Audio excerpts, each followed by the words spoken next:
Buenas tardes, alumnos. El día de hoy vamos a seguir con el curso de Historia del Perú y el tema a tratar es la prosperidad falaz, el boom guanero. Este tema lo van a ubicar en la página 165 de su libro y también en su cuadernillo. Pues bien, vamos a comenzar con el tema. La prosperidad falaz, el boom guanero, inicia en los años 1845 a 1871. ¿Pero qué es la prosperidad falaz? Pues bien, recordemos que todo esto se da en la época del guano y el guano en ese tiempo ocupaba un gran ingreso económico para el Perú. Vamos a esta pregunta. ¿Qué es la prosperidad falaz? Bueno, la prosperidad falaz se da en la época donde gobernaban los militares y el militar más famoso de esta época fue Ramón Castilla en el siglo XIX, después de nuestra independencia, donde se da la época republicana. La época republicana es caracterizada por la bonanza económica. En aquella época el Perú compró el primer ferrocarril de toda Sudamérica, el primer barco a vapor de Sudamérica, puso iluminación en todas las calles que teníamos y una potente marina de guerra. Todo eso pudo comprar el Perú en aquel tiempo de bonanza económica. Pero lamentablemente todos no disfrutaron de este dinero, ¿no? O de esta época de riqueza. Solo un pequeño grupo. Entre ellos eran los criollos, ¿no? Y los grupos desplazados eran los esclavos y los indígenas. Recordemos que los criollos eran la descendencia de los españoles, nacidos en tierras peruanas. Seguido de ello tenemos el enriquecimiento criollo. En ese tiempo los países que intentaban quitarle el recurso del guano al Perú fueron Estados Unidos, Gran Bretaña y España, quienes eran grandes potencias en ese tiempo.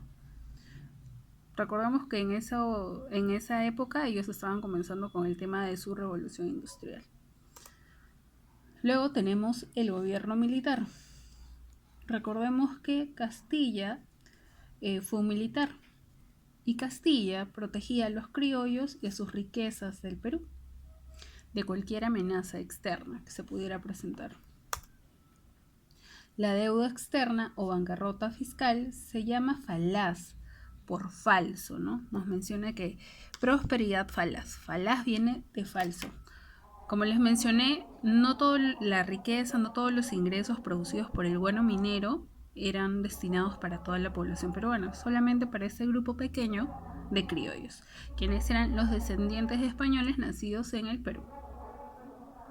Para tener una idea más clara y saber por qué los europeos pagaban tanto por el guano, es necesario saber un poco el contexto en el cual se encontraba el mundo en aquella época. En aquella época, Francia, Gran Bretaña, Alemania, Estados Unidos y Japón se estaba desarrollando la industria en base al combustible o petróleo, electricidad y la química, ¿no? Todo eso generó la segunda revolución industrial. El guano se utilizó para la cosecha de los productos de aquella población, de los países que iban a requerir una población fuerte para su mano de obra, para la industria textil y la cosecha de grandes cantidades de algodón. Tenemos también el imperialismo colonial. Son países que invaden a otros países para apropiarse de sus recursos, formando colonias en todo el mundo. Alguna de sus características es que el Perú posee una gran riqueza natural que está constituido netamente por las heces o guano de aves marinas depositadas en islotes, ¿no? Todo esto se dio en el siglo XIX, el cual Jorge Basadre denominó aquella época como una prosperidad falaz o una prosperidad falsa, ya que solamente benefició a un grupo pequeño, como ya los mencionamos, únicamente a los criollos. El ave de mayor producción de guano fue el guanay, y esto se depositó en islas, que eran 3 pequeñas islas llamadas Chincha, donde se encontraba la mayor cantidad de guano. La exportación comienza en el gobierno de Castilla que fue en el año 1845, donde, como ya les mencioné, debido a la Segunda Revolución Industrial, dichos países lo que necesitan es el fertilizante, ya que normalmente ellos utilizaban el fertilizante de oveja, pero eso, por ejemplo, un saco de fertilizante de oveja solamente producía 2 sacos de maíz. En cambio, un saco de guano producía 25 sacos de maíz. Entonces, a la larga era mucho más beneficioso la producción de granos a partir del guano que se exportaba desde el Perú. En cuanto al económico, podemos visualizar en la página 166 un cuadro. En dicho cuadro indica las formas de venta del guano. La primera fue por arrendamiento. Nos indica que se alquilan las islas al comerciante Francisco Quirós. Francisco Quirós se acerca al general Gamarra en aquel entonces y le dice: Gamarra, ¿por qué no me alquilas una pequeña isla que está botada, llamada Chincha, y me la alquilas? Entonces Ramón se la alquiló. Tiempo después,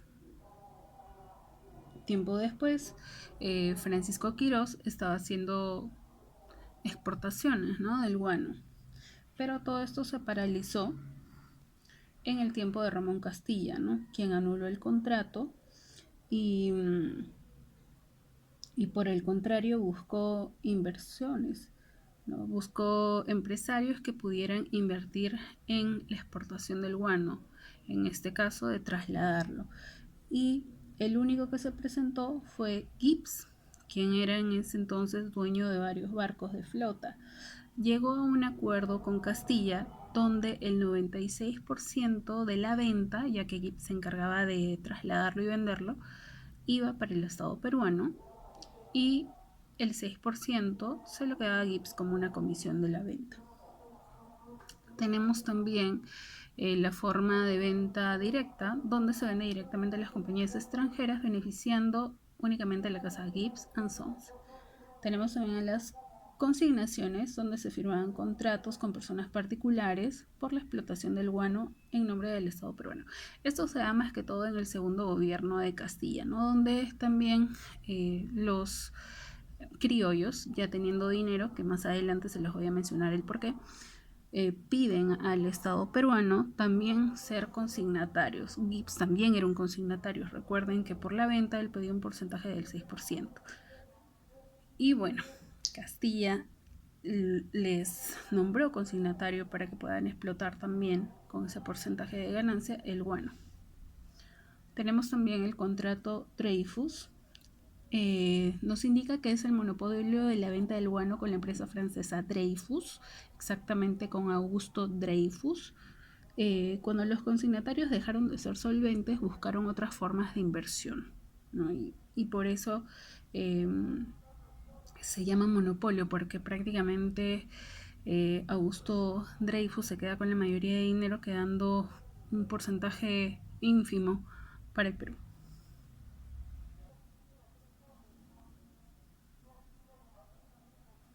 En cuanto a lo social, el Perú en aquella época contaba con muy poquita población. Eran más o menos 1.500.000 habitantes dentro del Perú. Por ende, no hay una mano de obra y no existía, al no haber mano de obra, no puede haber un crecimiento productivo. Así que Castilla incentivó la migración.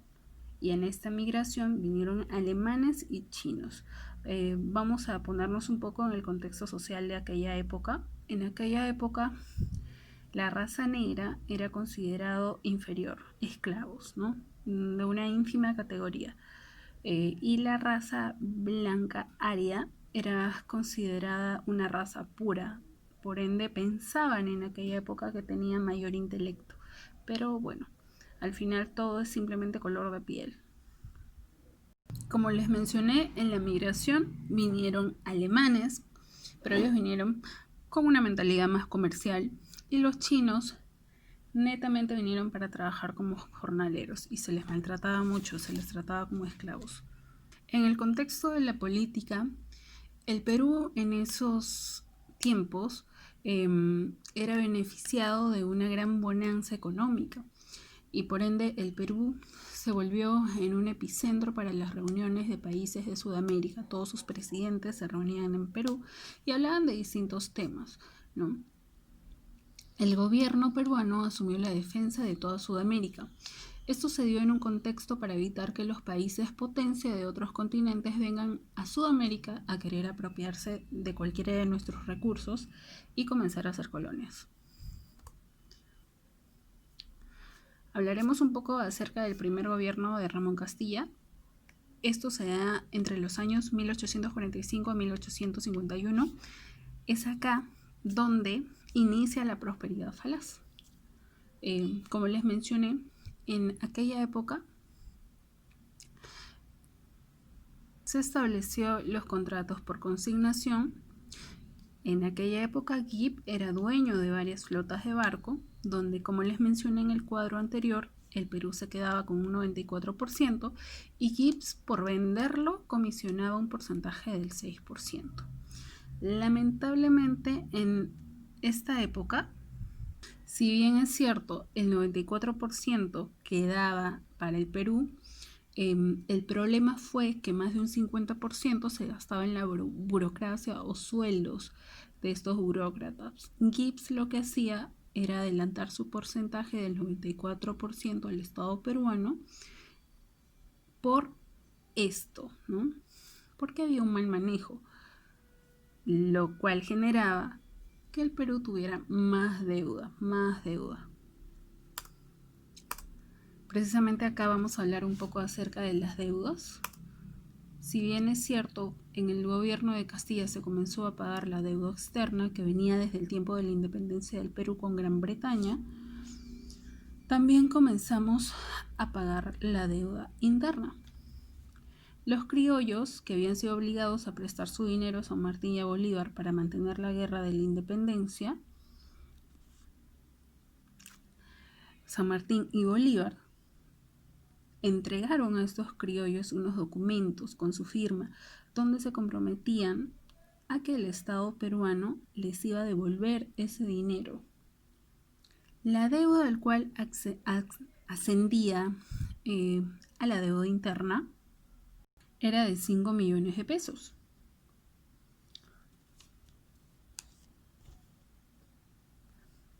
Para que se pueda generar este pago, se promulgó una ley llamada Ley de la Consolidación, donde el Estado se comprometía a pagarle a estos criollos que habían prestado su dinero en el tiempo de la independencia, o para que se dé la independencia, ¿no?, del Perú.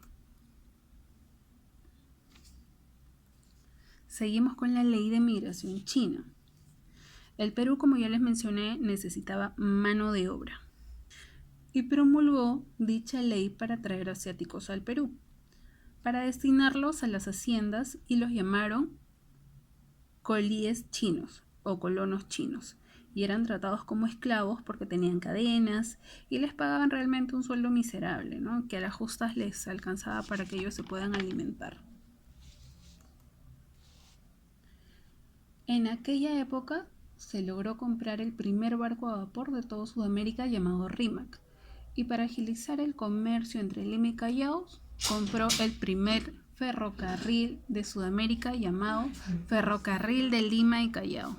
Como en aquella época no se podía dar la reelección, Castilla propone a su amigo, el general José Rufino Echenique, quien gobernó entre 1851 y 1854. Su misión fue la de continuar con el trabajo de Castilla, y en su periodo compró el ferrocarril de Tacnarica para establecer el comercio, y también compró barcos a vapor con cañones, llamados barcos tumbes. En aquella época, muchos criollos inescrupulosos comenzaron a falsificar los pagarés firmados por San Martín y Bolívar, y Echenique siguió pagando sin verificar la autenticidad de dichos documentos. El gobierno en aquel entonces, específicamente el Congreso, acusó a Echenique de corrupción y a esa época se llama el escándalo de la consolidación. En aquella época, recuerden que la deuda interna que teníamos era de 5 millones de pesos y con todos estos documentos falsificados nuestra deuda ascendió a 23 millones de pesos, ¿no? Muchísimo más del doble.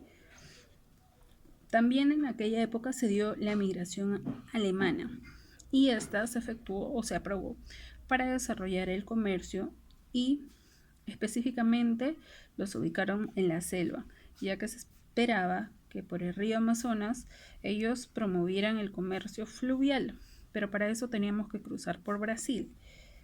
Brasil